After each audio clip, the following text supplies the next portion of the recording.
Hey there, Gridiron fans. Troy Thompson here with all the details on how to register for this season's cash prize Where the Ball Lies contest. Now, last year, the Gridiron Club awarded $1,000 in cash prizes to our fans who registered for the cash prize Where the Ball Lies contest.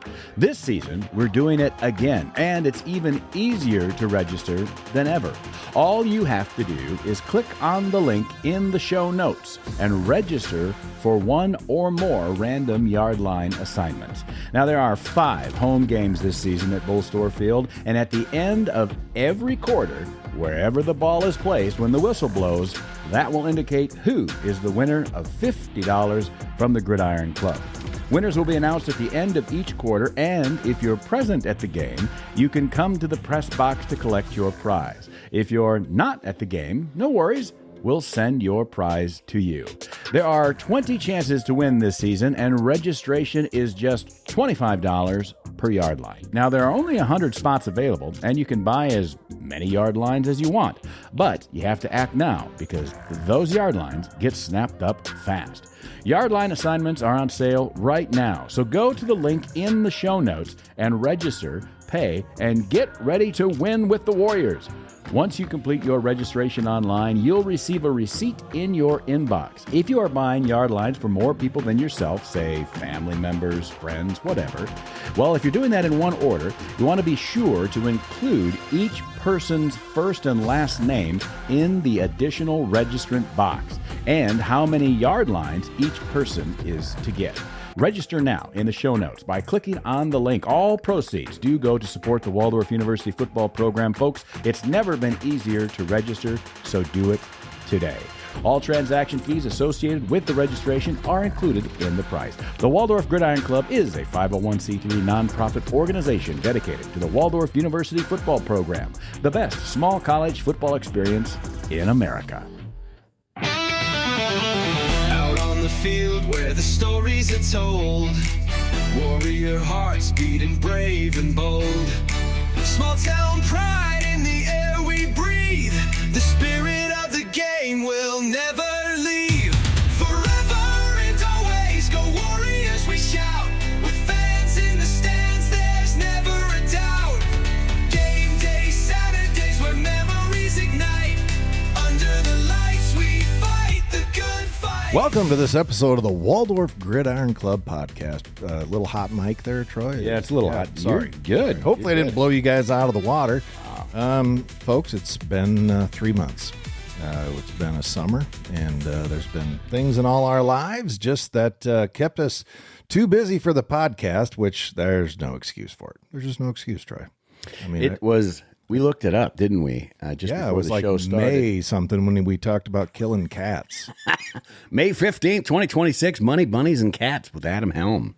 Oh, gosh, that's right. Yeah, old Helmer was here. And I was also telling you, might as well get this out of the way right away because it's going to be super excited that we're back on August 14th. Mail. So last week when I sent out the Fan Friday mailing, letting everybody know, that was a long... I don't write usually that long. That was a longer Fan Friday. Well written. Oh, thank you. Yeah. Didn't even use AI. Oh. And the messages came in. I'll read just this one for fan. Well, we only got this one. So it's a fan mail, and it comes from, I don't know.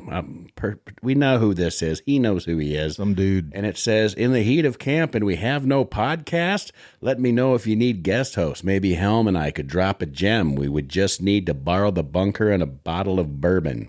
A lot of bees. I like the alliteration. Yeah. The bunker and the borrowing is no problem. I don't have a bottle of bourbon. Well, there's stores in town. Yeah, I guess maybe they'd have to bring their own bourbon. I'm not a bourbon drink. I haven't had it on myself yet. Thank you. Haven't had it on myself. Hello, everybody. It's good to see you again. Welcome back to the Waldorf Gridiron Club podcast. Yeah, so we've just been talking about how long it's been. And that, by the way, was Coach Lindsay that was letting us know. Oh, yeah. He did drop the name. He does. And you can too, folks. You can just write in. You can when it says that's why we haven't show. That's why we haven't done a podcast all summer, because nobody was letting us know that we hadn't done one. Yeah, they're just how are we supposed to do that? It's your fault, not mine. Yeah, well, that's right. I blame you guys. Yeah, Andy and I were talking. We're like, Nobody in cares. fairness, we've talked about it for about 6 or 8 weeks. Yeah. We should really do. Really do a podcast. Yeah. Yeah, and so we really do have lots of things. and we should, because here we are. We're beyond camp. Waldorf has started court classes. They started last Wednesday, I believe, and the kids have been on campus since the very beginning of August, end of July, actually, and so it's been quite a deal. And who better to talk to about what's been going on and what we have looking ahead? And boy, just another week, and we are heading over to Nebraska. So we have none other than Coach Calloway himself. Hey, Coach, how are we doing today? Doing awesome, man. Always great to be with you guys. I'll tell you what, Coach, you gotta love that mic a little bit more, because I'm listening to it. I'm going to take these headphones off. There, you can pull it to your feet. You can get comfortable. Yeah, you don't have to. You know the deal. Yeah. You can lean back. There you go. All right, perfect. Now I can hear you. I'm taking these headphones off. That's good. All right. Boy, that sounds wildly different. I might keep them on. Anyway, so, Coach, what's been happening? I just, like you said, got guys here at the end of July for preseason camp. Just trying to get them going through the 4 stages of team building. Just putting the team together, getting guys to understand how to structure, how we're going to go about our business. Was the first stage, just putting us together. And then we started with norming, where we getting on a schedule, understanding how we go. And the third phase that we're in right now is called storming.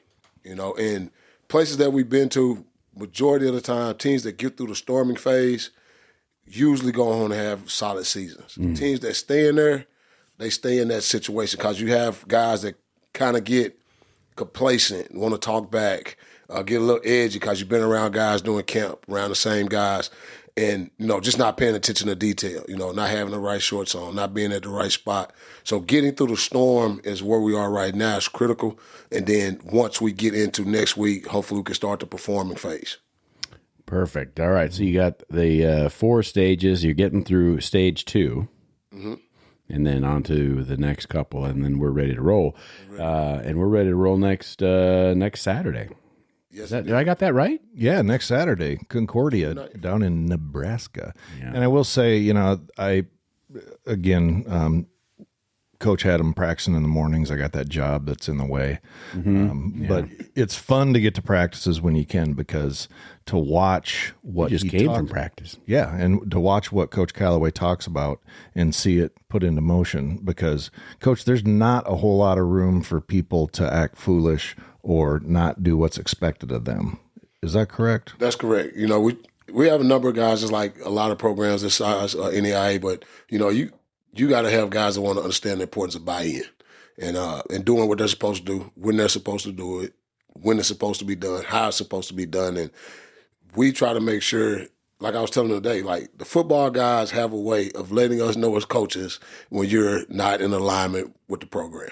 If it's in the dorms, if it's in the cafeteria, if it's in the crossing area, somehow, some way, somebody's going to see that you're not doing what you're supposed to do. And it's going to get back to us, either us as a coach or somebody on campus will give us a message, and it just works itself out, So that's important to us, to get guys to understand the importance of being successful. And that's what we talked about today is a lot of people are scared of success, because with success come expectations, comes accountability, and a lot of people don't want to have that. And with success, that's important. So just getting our guys to understand it's okay to be successful. Don't run from it, because we're going to work all the time to get this program to be successful on a consistent basis. Now, when you had the whole team with you on you had the whole team with you every day, but on Sunday we had our 3rd annual hot dog eating contest. That was the first time for you. First time. It was awesome, I would like to say. I mean, and you dressed up as the hot dog man. Yes, I did. So, coaching football, I've always been taught you don't have an assistant coach do something that you haven't done or not willing to do. So the last time we talked at the meeting, and you guys said, well, Coach so-and-so didn't want to get it and do it and didn't want to be involved as much as the assistant coach. And I said to myself, well, we in camp. I'm thinking going to my Rolodex. coaches, well, who can I get to do it? Who can I get to do it? And I said, you know what? I'm just going to do it. Won't tell nobody. And then next time it comes around, nobody can say, well, I won't do it because, no, I've already done it as the head coach. Yeah. Like, I've done laundry as the head coach. I've checked curfew as the head coach. I've waited for guys after games as the head coach that got injured. So nobody can say in the program that anything's above them because I'm not going to ask you to do something that I've hadn't already done. So that's why it was important for me to get in the costume and let the guys know that, hey, get out yourself sometime. And it really wasn't that serious. Like, just get out there. Yeah. And one of the kids like, Coach, you was in the weenie costume. I was like, and? Like, I said, I was the coolest weenie you ever seen. Yeah. Well, that's what I'm getting at is like you did that. You came out. They loved it. And we're, by the way, on that video, it's only 20, 25 minutes. It was a very quick program. It's very quick. We just have, so that'll actually, the link will be in the show notes for that as well. And so you'll have the ability to watch that. It'll be in the Fan Friday, which comes out today as well with this podcast. So we're just starting all those things up again as the season is now upon us. But you show up, you get in the hot dog costume, and then we have the hot dog eating contest, which was a lot of fun. And then you had some things to say. You still had a quick team meeting, and the first question was, who's got 7:30 class? Correct. Because that's important because we practice in the morning. We want to make sure we felt at other programs that we've been at, exercise obviously is good for you the first thing in the morning. It helps our guys get up, get some exercise in, and it relieves that pressure of trying to get yourself mentally geared back up to practice after going through a day of classes, going through a day of study hall. So that was important for us to know the schedule, to see where we were. We get up on Tuesday and Wednesday morning. Our coaches, it helps them because now it makes our position meetings a little bit more intimate, and you guys have kids, and kids won't ask questions. If you say, hey, coach, they say, you got any questions? Oh, I got it, coach. But if you're in there one-on-one, they say, coach, I really don't understand this. I really don't understand that. So it gives us opportunities to meet with those kids one-on-one throughout the day, and it gives us opportunities to build relationships with them outside of football. So that's why we do the morning practice. But we want to have an idea of who had morning classes in case we had to move some things to the earlier part of practice, so forth and so on. So it's a little grind the first couple of weeks. We had a lot of guys doing E's and T's, elbows and toes. Love ran that today. Yeah. But it's a little punishment, a little reminder deal because they're just not used to getting up in the morning. Yeah. But once they get on the schedule, they figure it out. They like, it's pretty good because now they can get the rest of their day. And you guys know at a small college, a lot of guys are working jobs. So it frees up the evening to have balance. Because I tell our guys all the time, you can play good football, you can have good grades, you can have a social life. It's about balance. But you got to provide balance in the schedule for them to do that. It's one thing to say, oh, you can do these things, and then you got them tied up all day with football stuff. So that was an important part to get us started off on the right note. So you demand accountability. I mean, you said that from the very get-go. I mean, that was when we talked way back in January, and what you were coming in with, and meeting the team and getting to know everybody. And then now we're seeing it even more so in action. Now it's the first day of camp, your first season. Really, it started obviously for you when you came on board, but now this is like you own it, and I think you took ownership pretty much when you came on board. Now that one of the things that you said is like, I'm going to be, well, you have a dress code, and we talked that on our previous episodes with you. But you also said, I'm going to see you in the cafeteria. And I think that, let's see, classes started on Wednesday last week. So, pretty sure that, I can't remember why, but I was over near the Bowman for something on, say, maybe Thursday or Friday in that, I think it might've been Thursday. It doesn't matter. But anyway, I stopped by and I happened to see you walking, and it was right around lunchtime, and I assume you were heading to the cafeteria. Is that what you're doing? Yes, I was. So I try to walk around during the times that I know that they're going to be transitioning around campus, either in the Warrior Crossing or the CIC, and just let them know we're going to be present. because we're going to check your accountability every opportunity, and just get them to understand, like, hey, you need to be trying to get reps at accountability because you're not going to get enough in a football setting. Yeah. So that's why I want to walk around and be present on campus and be available not just to our guys, but just student body in general, because, we have little things come up with the dorms. College students are going to be college students. So I want to make sure I see Mr. Raymaker, the people that's over student housing, and just, if there's anything I can help with to make sure guys are conducting themselves accordingly. So I like to walk because when I first got here, I couldn't walk because it was snowing all the time. Yes, I like to get out and walk when I can. Yeah.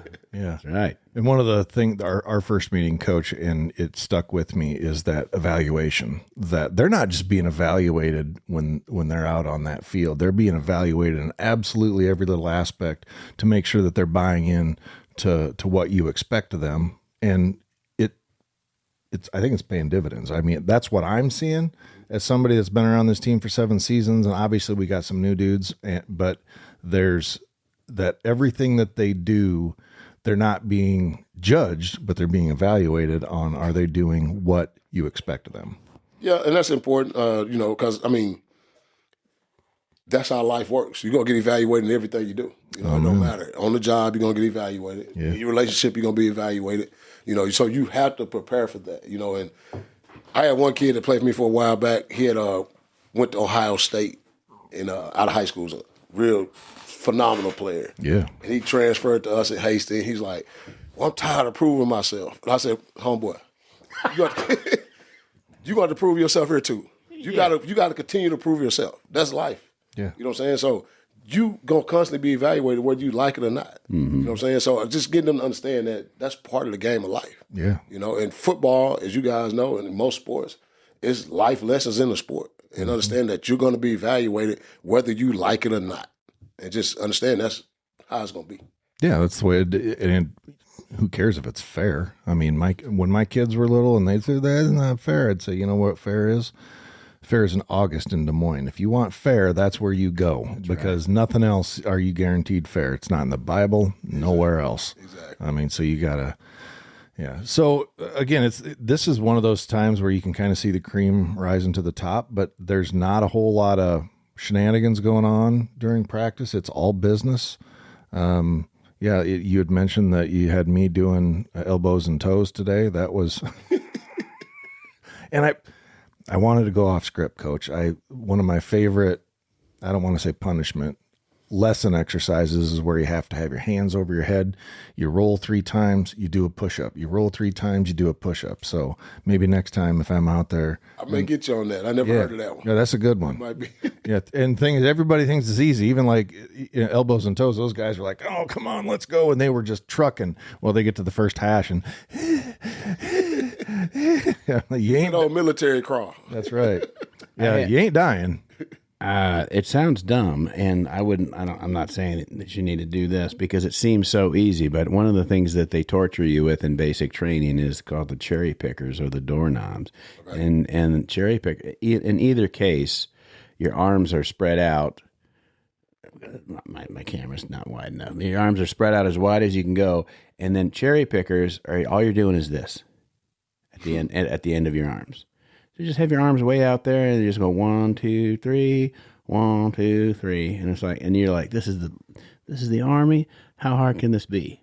If you do that for about 5 minutes, it's like the most painful thing you've ever done in your life because you can't. And then doorknobs are the same thing. It's just that now they're doing this, whatever, Yeah. So and you'd be like, well, this is not tough. Maybe I should have joined the Marine Corps. And then 3, 4, 5 minutes later, you're like, I can't breathe. It's a mentality thing to see is like, how long can you hold up your own arms? So anyway, but that's what that sounds like to me. Yeah, absolutely. It's different ways of torturing guys to act right. Yeah. And what I found out lately in coaching, the most thing that you never guess the most difficult punishment for these guys is reading. So I make them read a chapter on leadership and write a paper in front of me. Coach, I'll go outside and run. I'll do what. No, sit and read, sit down, read this on teamwork. Yeah. And they can't sit still. Now, Coach, I gotta jump in here as an alum of Waldorf College. I know you have to get ACT scores, and you got to get in. So I know these guys are academically eligible. So when you say they hate reading, they hate reading. It's not that they don't know. It's not that they don't like. It's that they don't necessarily like to read because doesn't have a reel on it or a little video. Correct. Because for a moment I thought we were Last Chance Youth there. No. This every school I've been to. It's not just Waldorf. It's like, so you get some guys that like just, okay, they'll do something because they know they can get through the punishment. And most of them are in shape to the point where you can't do enough punishment to them. Yeah. So you have to find some other way to get your message across. And sometimes, I had a kid that played for me in 2006. Really good safety. Ended up signing with the 49ers, but he was just not coming to practice. I mean, he's just phenomenal athlete. But you punish him, he do all the punishment, whatever. Mm-hmm. I made him read this book on leadership in my office, and he still hits me I still got the paper frame because he's like, this is the best thing ever happened to me because I never had to sit down and just put my thoughts on paper because he was a student athlete. He was a good football player, had people, covering for him and stuff. And it's amazing that when you make them do things that they don't really want to do, how it impacts them. So sometimes I get guys on that, and I don't punish them all the time on a physical standpoint. Just other ways to get the point across. Right. Yeah, I love it. It's I love it. It's one of my. That is my favorite thing. Yeah, Yeah, it's kind of back to that. Play stupid games, win stupid prizes.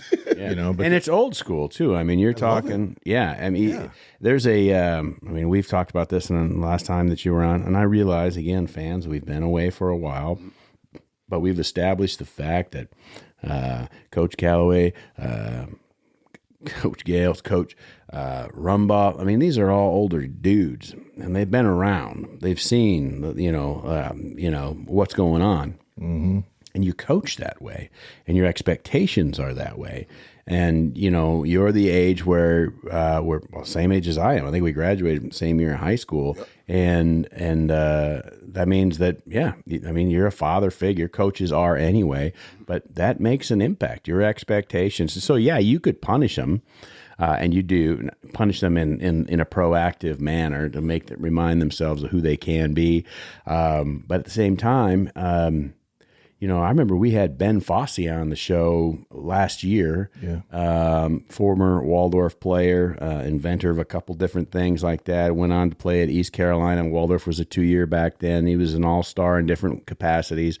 But Bullstorf had him, he was one of those kids that was frequently physically, you're running laps. You show up late, you're running laps early in the morning, 5 o'clock, and coach would be out there. And so in additional, but one of the things that he said was like, well, I mean, that was fine with me. Like I could run, But when he said he was disappointed in me, that's what it was break his heart, Yeah. I'm not mad. I'm disappointed. Yeah. Exactly. Yeah, exactly. Yeah. Because I think that, that as being around for 27 plus years is that, they want you to believe in them. They want somebody, in their life, but like right now, what's most important to them besides being a student is being an athlete. And if they don't have a favorable impression in their coach's eyes, that's tough for any kid to take. Mm-hmm. Absolutely. Yeah. Well, let's talk about the kids that you've got. We have not, of course, we've met and talked to over the last several years, many of the players, and certainly our leaders. But let's talk about some of the changes in personnel and leadership, the positions, who you've got in place, and the things that maybe some of the folks that you're looking forward to. You've got some recruits that have come in. We've met and talked to, I think, I don't know if we ever did get a chance to. Man, we had such a short season because we quit in April. But let's talk about some of the players you got, some of your hopefuls, things that you're looking forward to, and some of those leadership guys. Well, first we'll start with the quarterback position. Chris Walters, he's been doing a good job commanding what we're doing from a new offense. I think it was something he's familiar with at other previous stops he's been at. I think with him being a grad student, it's helped him tremendously. Yeah. He's in the office like he's a coach. Yeah. He's always there. So I think he understands where Coach Gales wants to go with the football. Mm-hmm. Adrian Soto, he's offensive lineman for us. I got to be honest with you. If I had once he's done playing football and I had a coaching position, I'd hire him as a recruiting coordinator. How about Yes. I mean, he's constantly sending us kids. He's probably responsible for at least 5 guys we signed this semester. He's constantly sending guys. He's constantly going to the airport. He cuts hair on the team. He's just a great teammate. And he was one of the guys that was kind of resistant when we first got here. When coaches kind of turnover kind of happened a little bit, and it was just one day I think he had an epiphany. He came in the office when Chris was in there with Coach Gales, and he sat down and he said, "Man, this is pretty cool.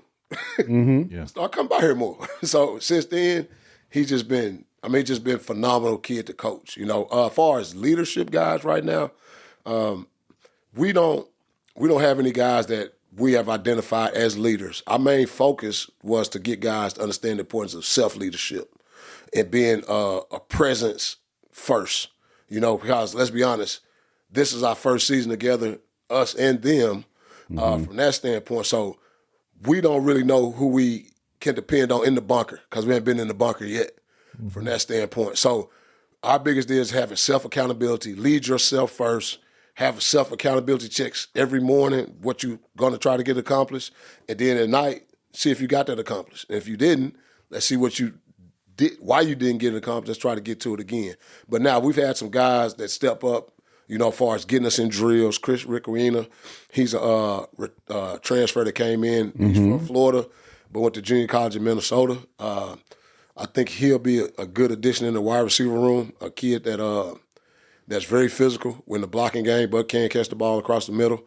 And so we got some guys we feel good about, but at this time, it's nobody that I can say that, hey, we ready for the fire because we hadn't been in the fire. And that's what we keep letting those guys know, like, hey, we're still in the still in the storming phase of the situation, and we'll find out a lot about ourselves once we get up to Nebraska.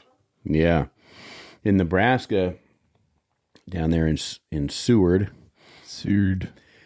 It used to be the biggest time capsule in America, but they opened it up. 25. So, yeah. July 4th, I don't know what they got going for them now. Concordia, Nebraska is a very nice school, very well funded. They're a big team. They're 30 minutes away from Lincoln. We saw them. It's their first game, so it's their home opener. Is this a 0-week game then, or is this first week? I believe it's week 1. Okay, so I wasn't clear on that, but I feel like we went down there, and I think it was a 0-week game the first time we played them, but maybe it was just week 1. I think that was also their parents' weekend. Yeah. Yeah. Well, that first year that Waldorf was in the GPAC, we went down to Concordia 2 years ago, and they had 41 returning players. Like, they had 41 dudes that had time on the field the year before. And, they had a lot of Nebraska bounce backs. Or it was 41 seniors. 41 seniors. 41 yeah, seniors. They have a roster like they have a roster like everybody in the GPAC in between that 120 to 150, depending on what what they say you got to have. So they definitely are in that 150 roster size, big. Of course, you only play a certain number of kids, but they had 41 seniors, and then their parents were all out there, and we had one of the dads lipping off and all that stuff, which was kind of fun. This is our first experience in the GPAC, which was welcome. I thought it was a nice school. They definitely do not have the same tailgating atmosphere as we do at Waldorf. A little difference between the Missouri Synod and the ELCA, I guess, huh? Are they a Missouri Synod school? Oh yeah, buddy. There, I don't remember that. You don't remember that? No, you don't remember we were probably talking told about? you that we did a welcome to the GPAC summer series a few years ago, that we would go and we would talk about the community, and we talk about the school and the football program and their history and stuff like that. And we weren't we weren't familiar with the GPAC, and we probably were a little snarky. Yeah. You know, some of the things, you know, that we they kind let of us made know. fun of. And Yeah. and we played over at Briarcliff, and we had experience with Briarcliff. Okay. And I was over there. I went out onto the field after the game, and the guy that's now their head coach, since Coach Ledecky left, he comes around and he goes, "Hey, are you the guy that does the podcast?" I'm like, "Oh man," I'm like, "Yeah, let's do this." Yeah. But no, he was just like, "I love listening to you guys." I'm like, "Oh, thank God." Yeah. I wasn't get beat up. We're still the only ones that do it, Coach. So we've got that going for us. We were, I mean, what do you do? It's kind of like you come into from what I've heard, you go into prison and you go find the biggest guy. And we were just poking at everybody, and we hadn't even played it down. And so they let us know on the field and off the field what they thought. Yeah, but they do listen, which is great. So, hey, everybody, good to see you. Yeah. Yeah, we don't need any locker room motivations. Yeah, we don't need bulletin board stuff. Yeah, no, for sure. You know. Well, I'm sure we don't have to worry about that just yet. No. Yeah. No. We gotta get out and prove some stuff to some people. Absolutely, and that's what I'm looking forward to. I've been enjoying quite a bit watching our offense and defense and the subtle changes. You know, it's fun to watch. It's just, again, being around the program for so many years, I'm really, really looking forward to seeing what you're doing and how that translates to these student athletes during game time. Yeah. And it's not about wins and losses. Never has been, at least not for me. I mean, I've got a very specific role, but the reality is, I'm interested to see how our kids react to adversity. Correct. Yeah. I mean, we would like some wins, but it's fun. The offense we saw at spring ball too. I mean, that's one of the big changes. Very fast. Not joking around. Yes. And, you know, Coach Gales, he's been around the game, you know, and I think what we'd like to do just as a staff is try to make sure the kids that we have, put them in the best situation to be successful, not just say we're going to run our stuff because we've been running it for years. You know, like I said, defensively, everybody wants to be able to play zero coverage and blitz every play, you know, and know where everybody's at. But we don't have the luxury of having those kids, so we have to put them in situations that they can be successful in and, you know, mix some things up. And we do the same thing offensively. You know, we're going to try to attack you where we feel our guys can be successful, you know. We're looking forward to it. Like I said, you know, the adversity is going to hit. We'll see who we are at that point. But we're going to show up and we're going to scrap for 60 minutes. One of the, in my opinion, and I think you've seen the film, you know what you're dealing with. I think in the past, we've had a fairly weak, just our special teams have not been as trained as we needed to be. They didn't make necessarily the best decisions like a few times, and it cost us. So, I mean, I know you're the defense guy and Gales is the offensive guy. What are we looking at with special teams? Well, special teams is by committee. So each coach is responsible, a lead coach on the unit, and then other coaches help that coach out. So, for instance, I'm over the prior unit, which is called the punt team, and just helping each other. We call that the winning edge because, like you said, those can cost you games. You know, those are single play situations that can turn momentum either way, either for you or against you. You know, we're going to try to attack you in special teams. You know, we're going to try to make plays.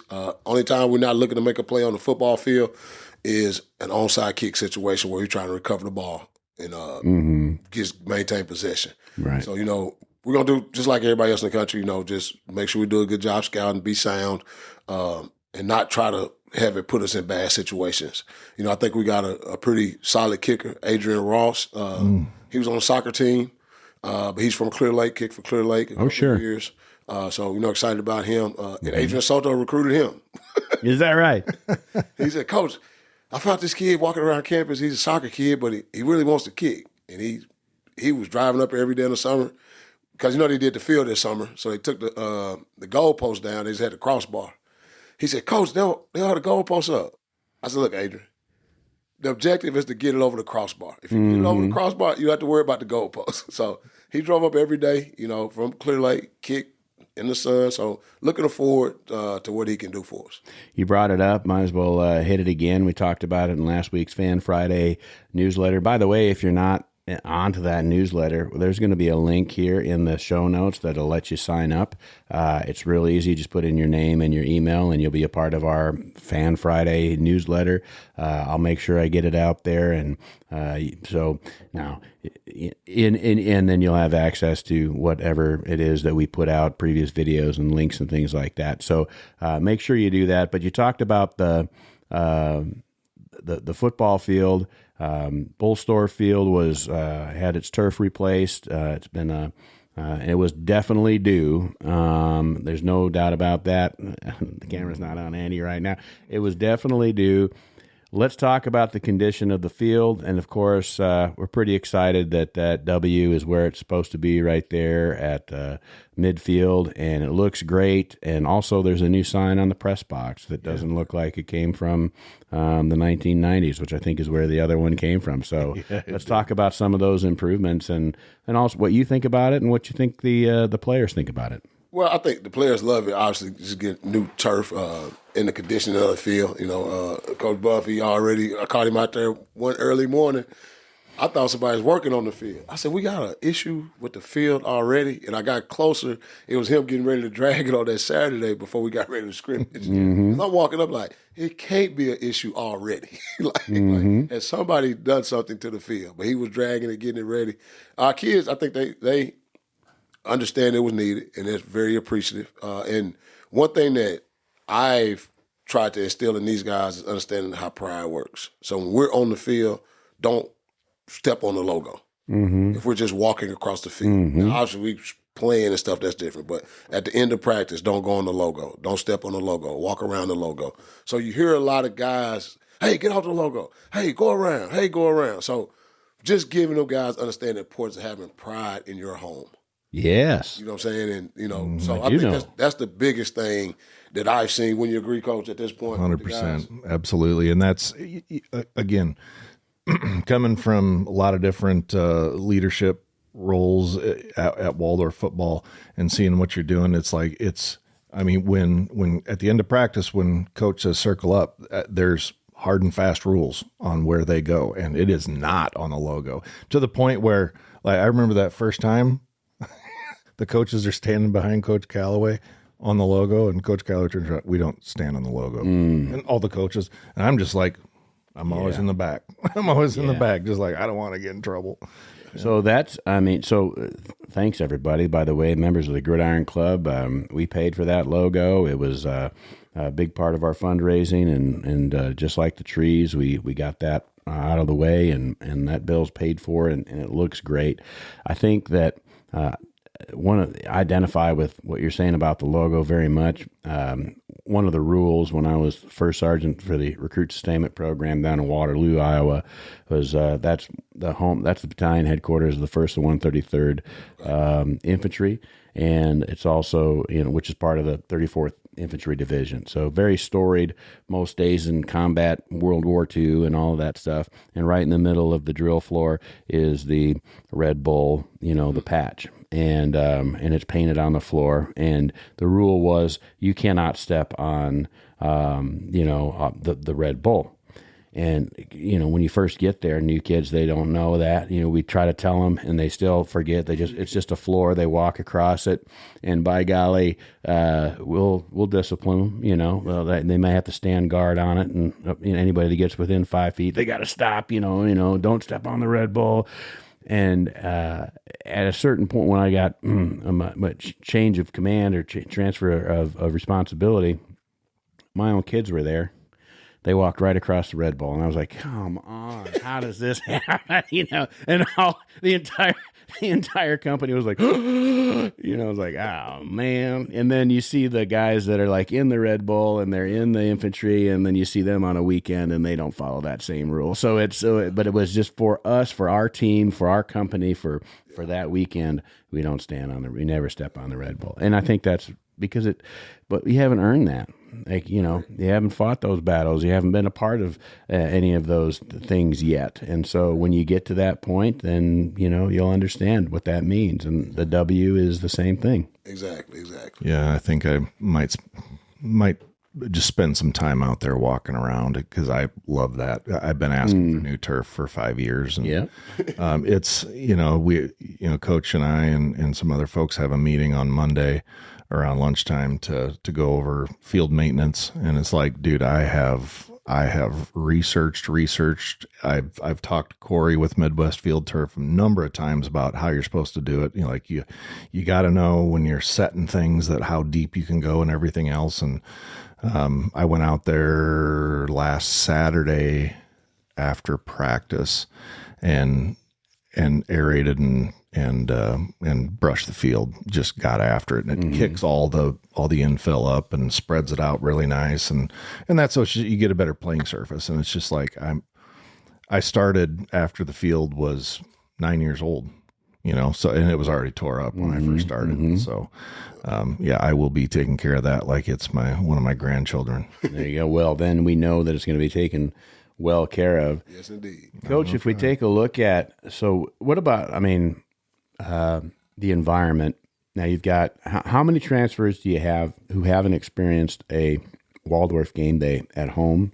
And what do you think they're going to say? We're probably looking about transfer kids. You're probably looking about 10 to 15 in the spring. You're talking new high school, and everybody talking about probably totally about 60 kids. Okay. That hadn't experienced game day here yet.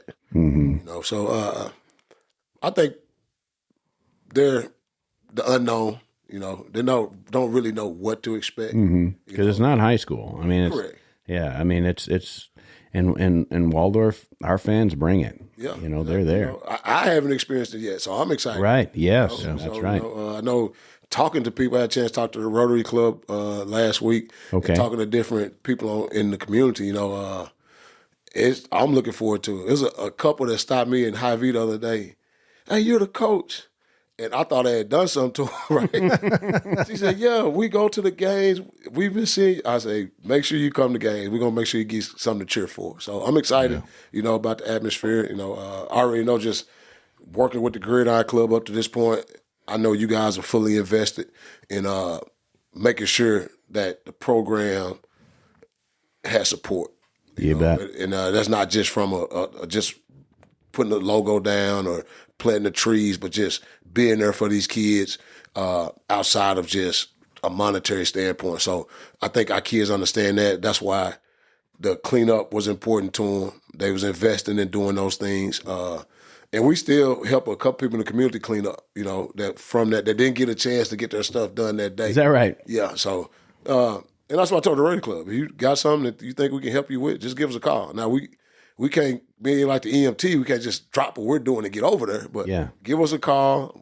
Yeah. We got enough guys in town that's anxious to help, so that's important. Well, I have a deal for you. I've got some baling coming up pretty quick here, and I love having the football players out because if there's anybody that can throw a bale, even if they never have stacked it, we'll teach them how to stack. But so that's a funny story there because, see, baling hay, that's what got me to go to college. Oh, yeah. I was out there, my dude I played high school ball with, his daddy was our football coach, so we did 1,000 bales. Square bales. Yeah, of course. On the trailer and in the barn. And I had done 100, something like that, but never did 1,000. And I was, that summer, right before college, you're like, what I'm going to do? And it's June or whatever. And we did that 1,000. Oh, yeah, I'm going to college. Well, if there's one thing we can provide here at Sunnyside Farms is an opportunity for it gives you a different type of motivation. Yeah, they can appreciate a little hard labor and then continue that good degree. Nothing like being up in that barn with that hay flowing. Yeah, definitely. Well, that time is coming up. You did mention it with the tailgating. There are some changes that we do want to cover with our fans this year. A few years ago, so what's it been now, Andy? 5-6 years ago, we had the electric stands put in. 4 or 5 years, Yeah, so we were always of the opinion that, like, well, the Gridiron Club should sell those spaces that are right by the electric spots, and we could not get permission, not in a good or bad way, or just couldn't get permission. It wasn't. See, when we buy something for the university, it's the university's. We don't own it. So So then we suggested, well, you guys should collect. I mean, we have a very strong tailgating community that comes out on Saturdays.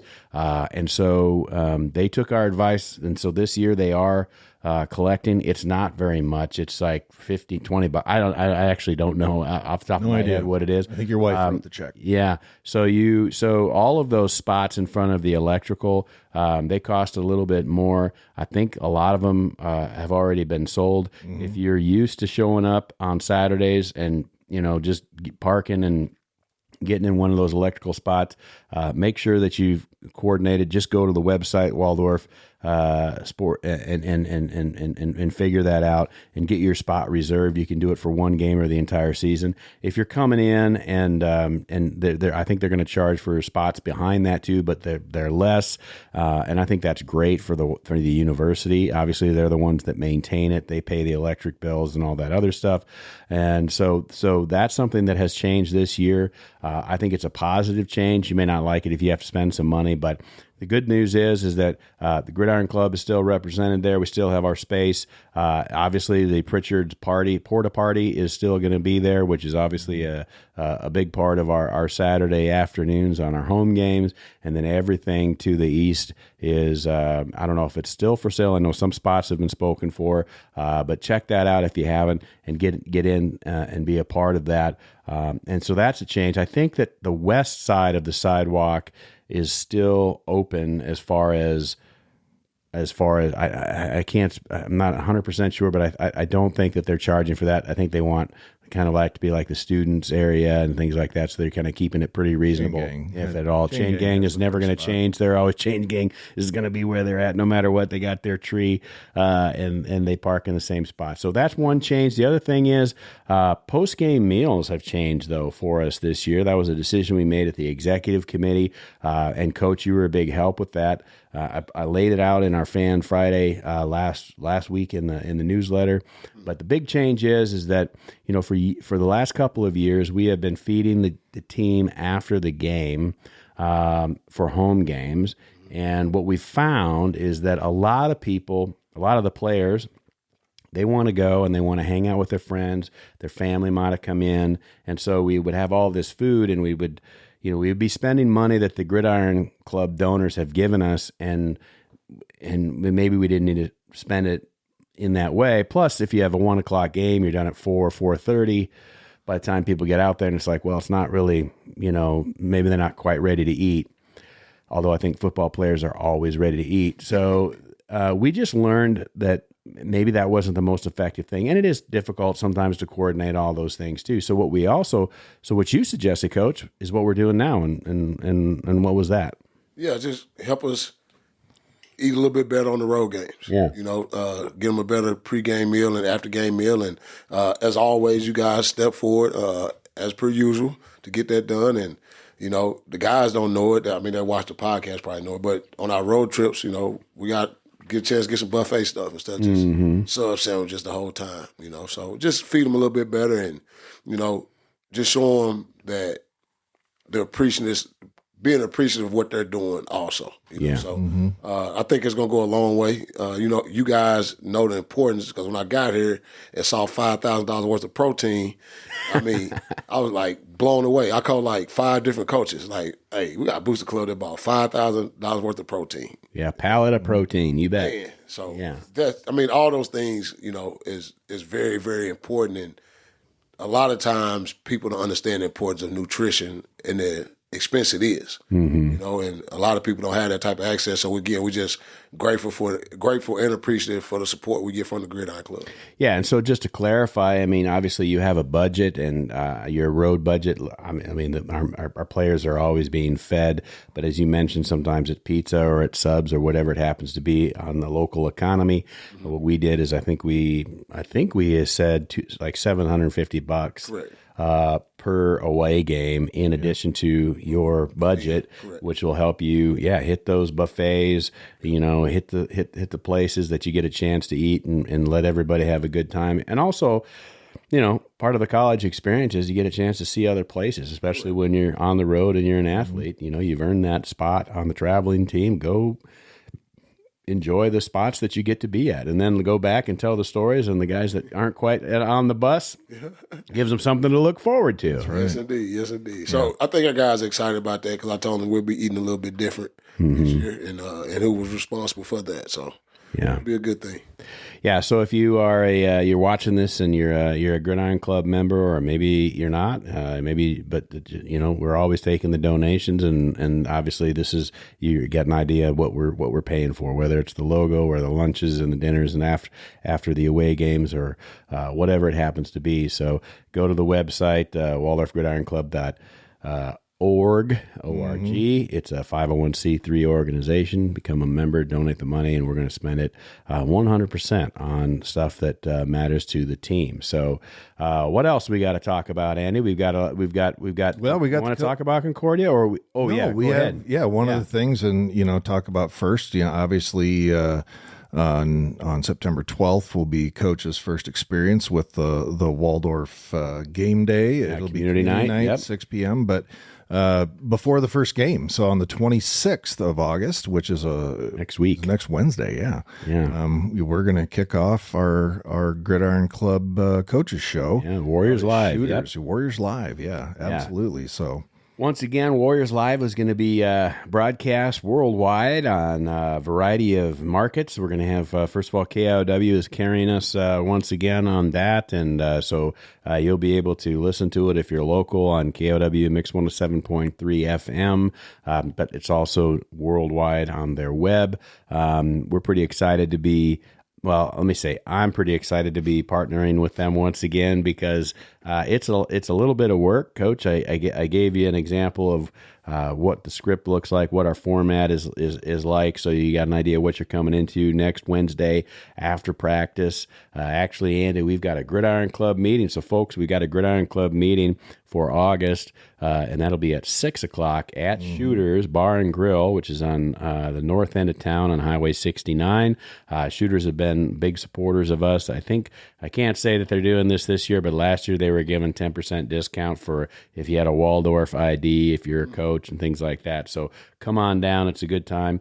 That will be broadcast, again, live every Wednesday except for our bye week this year during the season, and we'll have because I know on the bye week you guys are out hitting the road and talking to recruits. So but every week we're going to talk to Coach Calloway. We're going to, just like in the past, we'll talk to a couple of players. Now, what's different about this first episode, of course, is that, well, we don't have a game to talk about in the previous week. So we're going to talk to you. We're going to talk to a couple of the other coaches, and we're going to look forward to talking about Concordia. Now, you are kind of you play it pretty close to the vest. Like they're like maybe you don't. I guess we'll find out on Wednesday. But what do you anticipate? This will help me formulate my script too, by the way. What do you want to talk about on Warriors Live that is, in the past we've talked about who are we looking at? That's pretty easy to do. You can look at the other team's roster. We'll get an idea of, and then just your general thoughts on the game and how it's going to go. But obviously you don't want to give everything away. So you've got a lot of experience. Have you had an experience like a Warriors Live show before? Well, at Hastings, when I was coaching there, we used to have a coaching show. Okay. It was our defensive coordinator that kind of spearheaded it, Bill O'Boyle. He the one that actually got me into coaching. So he was pretty intense about it. It was a pretty good production. They did it on campus in the TV. Hastings College was pretty much set up like Waldorf, just a little bit bigger population. Mm-hmm. It was TV station on campus, radio station, that type of stuff. So familiar with it. So I'm looking forward to it. Looking forward to it for sure. Well, we are a little bit different because regardless of our population size, it'll be at the bar. Yeah. Well, they got food there too. It's not just a bar. Yeah, they've got great food. Come in, grab a sandwich, and that's always, I usually try to get there an hour early with. I'll have to find the stuff, and Coach, you and I will talk about it, like what you want. Like we'd always put like a couple helmets on the table and a Waldorf football, and we had the Waldorf football, purple table cover, stuff like that. And so, like, if we can locate that stuff, yeah, that's kind of been one of the things that I've always done, just because I live a block away. Yeah, and so walk down, have a meal. It's always a good time. Shooters is great. Yep. Yeah, there's just Shooters is my spot now. Simulcast live on our Facebook, the Gridiron Club Facebook page. So it'll be on Facebook Live, and then also we have on our Twitter for the Gridiron Club as well. So there's a couple of 2-3 ways that you can watch it. You can only watch it on our Facebook Live and on Twitter feed. You can, I think the best format is from Facebook Live, just because we use the cameras. The X is off of a phone, which is still good, but so if you're an X user, that's fine as well. And then radio is just, audio, but it's on the website forever. So if you want to go back and listen to it in any of those categories, you certainly can. It's a great way to find out what Coach has to say about the game that's coming up in this first episode next Wednesday, and it's a great way to find out what we have, what we saw that we liked and we didn't like, need to improve on from the game prior as we go through the season. So we're looking forward to that, and always look forward to going out to Shooters and having a good time. And it's always fun to have the Warrior fans come out and cheer and be a part of it, have some food, good food, have some drinks, and enjoy a night. It starts at 7:00 on Wednesday nights, and we're out at 8. Some of us stick around a little longer after that, though. I generally don't. I'm too old. It's 8 o'clock's bedtime. I don't know where you're at, Coach, but man, I tell you what, 8 o'clock, my dogs are starting to bark. You're the one guy that literally could stay longer. It would, yeah. Because you could just trundle on home. Trundling, yeah. Trundling. Absolutely right. Yeah, love that. So, Coach, what are you looking forward to in this upcoming season? Some of the things we've talked about a little bit, but you've starting to get to know your kids. You're starting to get to know the program, the university. What are you looking forward to over the next 2.5 months, really, until we get this wrapped up? I'm just looking forward to these guys just having fun. First thing, show up and show out. So we talk about it a lot, and just enjoy playing. At the end of the day, yes, you want to have success on the field, but it's still a game. And if it's a game, it's meant to have fun. Mm-hmm. So we got to get our guys to understand the importance of having fun. And a big part of having fun is winning games. Yes. Yeah. You know what I'm saying? So that's the biggest thing. And then how we handle adversity when it hits. Yeah. And how often it hits and how we respond, And that's the biggest thing that I've been talking to our guys right now, because, everybody's in the honeymoon phase. Everybody feel we have a chance this season. We have a chance. Everybody's 0-0. And everybody's pointing to week 1. Well, at the end of the day, every week, half the country going to win, half the country going to lose. It's a 50-50 split. Yeah. So we just got to understand, and I told those guys, we hadn't played anybody. Mm-hmm. We need to understand, and I tell them we're going to own it. At this point, we have the longest losing streak in the nation. And, we got to go do something about it. Mm-hmm. It's not going to be easy, No. And people are going to show up to play us every week. Nobody wants to be the team on TV on Sunday that said they lost to Waldorf. Yeah. At the end of the streak. So, it's not going to be, teams are going to overlook us because we hadn't won games in the past. Nobody wants to have that conversation or be having that conversation as an opponent of ours come Sunday. So we got our work cut out for us, but looking forward to it. Again, just understanding when adversity hit, it's going to be okay. Just move on to the next play. Don't get too high. Don't get too low. Just stay the course, and seeing our guys deal with their situations when they hit. That's going to define kind of what type of program we'll have moving forward and what type of guys we recruited, and that's what I'm looking forward to. And is it exciting for you as a coach, having this isn't your first gig, so is it fun for you as a coach? I know it's probably unnerving as well to okay, this is what we started with, this is what we're working toward, and see everything kind of come to fruition on Saturdays? Oh, yeah, it's always fun, I guess. So this going into my 26-year coach of college football, and people just can't believe when I say this, I never felt like I worked a day in my life. Right. So when it gets to the point of feel like work, then I know it's something else. Yeah. So it's fun, absolutely fun to see guys just grow. To see guys, we had this one kid from Detroit, his name's Shaquan Blow, he's a freshman. He wouldn't say 2 words for the first 2 weeks. Now, I had one kid that came up on a situation that was kind of like an anniversary. He had lost somebody. And he like, Coach, I need a minute or whatever. I said, okay, handle your business. After practice, I'm talking to the defensive line because Shaquan played defensive line. And the kid comes up to Shaquan. Hey, man, thanks for talking to him. I'm like, what's going on here? And I said, Shaquan, because he wouldn't say anything. Right. I said, Shaquan, you the voice of reasoning? He said, Coach, I'm always the voice of reason. I said, my bad, but seeing those kids get out their shell. That's nice. That's what I think coaching, as I've been around it longer, that's what you're looking for to gain out of it. And obviously, guys that stay in communication with you from previous situations, saying, hey, Coach, I remember what you told me here. Tough times don't last. Tough people do. I was dealing with this, so forth and so on. So long as we can keep doing that, mentoring guys, but at the end of the day, you still got to have success on the scoreboard. Right.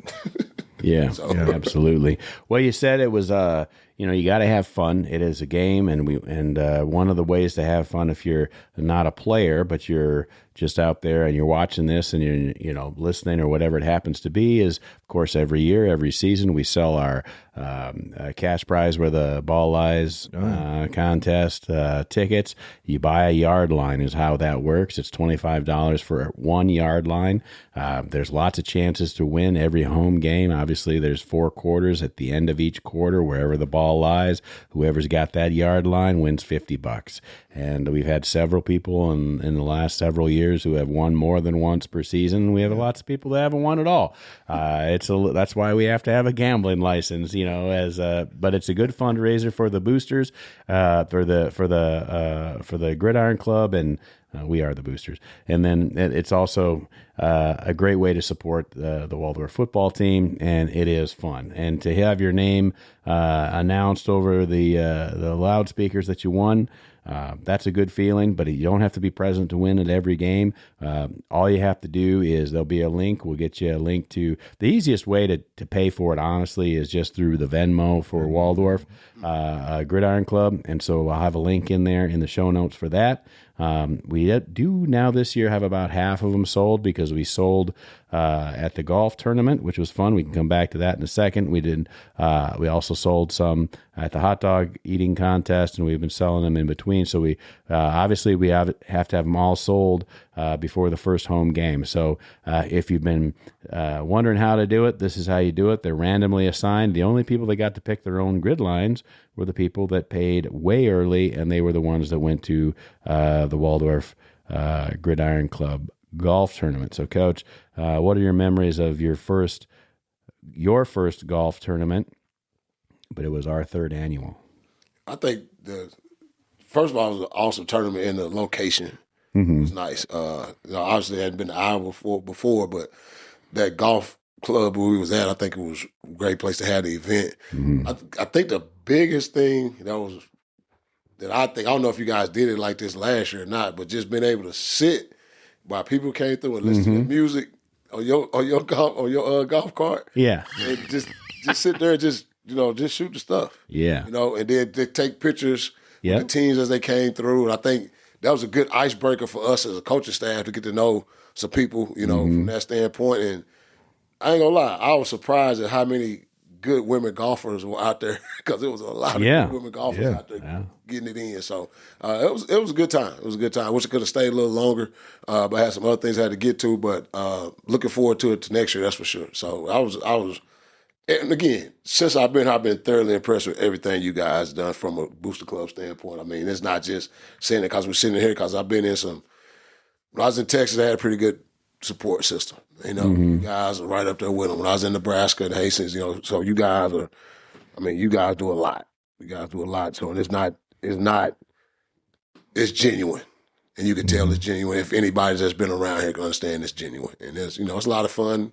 I feel it's a lot of fun when I come around. I know I'll be having a good time. I don't know about nobody else, but I know I'll be having a good time. Well, I do happen to know that you enjoyed, and so did I, maybe the beer that came out of the Titanka brewery. Yes, I don't remember what the one that we were drinking, but it was we enjoyed them. I know that. So yeah. You and Coach Gales. Yeah, Coach Gales. We seemed to enjoy that. Yeah, It was a good time. I really enjoyed it. Like I said, we sat there and listened to some good tunes, took some good pictures. Yeah. And, like I said, it was a good icebreaker for us. Well, I did send you. I sent you the link to Choctaw Bingo. Okay. Remember that? That one song. I was like, North Texas, Southern Oklahoma, and you're like, well, this is exactly what I'm talking about. Exactly where I'm from. Yeah. Small world. Yeah. That's right. All right. Well, Coach, we're we are proud of what we do with the Gridiron Club, and I think everybody that gives, everybody that's part of the organization, it has nothing to do with us. It has nothing to do with anything other than those young men and our coaches to try to give them the best experience while they're here at Waldorf. Troy said it a million times that, you give us your kids and they're ours for 4 years, and that's really what we want to do. We want to take care of them as much as we possibly can because that's important. There's not a lot to do in Forest City, and I think that's kind of a good thing maybe for student athletes where, less things to do. Let's focus on football and our education. But yeah, while you're here, we want to make it where on Saturdays when you're walking through the tailgate during the Warrior Walk, that it feels like something different. It feels a little more big time. Yeah. So I'm looking forward to it. That's for sure. Yeah, for sure. Well, I think that's about. Got it. I think we did it. I mean, it's good to be back. It's nice to have our listeners that have been patiently waiting for us to share our thoughts and converse with Coach and talk about what's happening in Warrior or WUBALL. WUBALL. Yeah, the plate. Absolutely. Yeah. Well, I think that's going to do it. I want to thank Coach Calloway for taking time, and I know the man is busy. Yeah. I've seen that schedule. That's crazy busy. And so I appreciate you taking time, Coach, out of your schedule to come say hi. Enjoy it all the time. Anytime. All right. Well, that's going to do it for this episode of the Waldorf Gridiron Club podcast. Thank you so much, folks, for taking time, coming back and listening to us since we've taken a 3-month hiatus. And I don't know, maybe sometime in December we'll have our next. No. It's football season, folks. That's right. So remember, Wednesday nights, get out to Shooters. When our first home game is September 12th. It's community night, 6 p.m. kickoff. That's always a great time, but take the trip down to Concordia, down to Seward. And then after Seward, we go to Midland. I believe that's in Fremont, Nebraska. Yep. Come see the Warriors play. They need your support, and looking forward to what Coach Calloway and his staff have put together and see how that translates onto the football field. So thanks so much again for listening to this episode of the Waldorf Gridiron Club podcast. Always a pleasure. We'll be back really, really soon. So for Troy Thompson, this is Andy Buffington, and forever and always, go Warriors. Forever and always, go Warriors, we shout. With fans in the stands, there's never a doubt. Game day Saturdays where memories ignite. Under the lights, we fight the good fight. You can join the Waldorf Gridiron Club and be part of the best small college football experience in America. Just visit our website and pick your membership level at waldorfgridironclub.org. You can also click on the Support the Show link in the show notes to donate.